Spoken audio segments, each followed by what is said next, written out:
मोहन जाधव हे 1 वर्षापूर्वी कोतोलीचे मंडल अधिकारी म्हणून रुजू झालेत. ते रुजू झाल्यापासून मात्र लोकांना फार काळ कार्यालयात दिसलेले नाहीत. कधी ते कामानिमित्त तालुक्याच्या ठिकाणी गेलेत असं सांगितलं जातं, तर कधी मीटिंगला गेलेत असं सांगितलं जातं. मध्यंतरी तर त्यांनी मी रजेवर आहे, इतरांकडे चार्ज आहे असं कारण सांगितलं होतं. आता तर गेली 2 महिने ते कार्यालयातच आले नसल्याचं स्थानिक लोक सांगतायत. मोबाईलवरून संपर्क साधल्यानंतर ते प्रतिसाद देत नाहीत.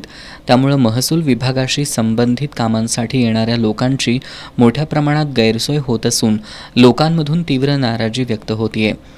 15 एप्रिल ही पोलीस भरतीचा फॉर्म दाखल करण्यासाठीची अखेरची तारीख आहे. 2च दिवस शिल्लक असल्यानं मंडल अधिकाऱ्यांकडील उत्पन्नाच्या दाखल्यासह अन्य कागदपत्रांसाठी अनेक तरुण मंडल अधिकारी कार्यालयात हेलपाटे मारतायत. पण मंडल अधिकारी मात्र भेटत नसल्यानं या तरुणांची निराशा होतीये. मोहन जाधव यांच्या सततच्या गैरहजेरीमुळं लोकांची गैरसोय होत असून प्रशासनानं त्यांच्यावर कारवाई करावी, तसंच या ठिकाणी कायमस्वरूपी मंडल अधिकारी नेमावा अशी मागणी लोकांमधून होतीये.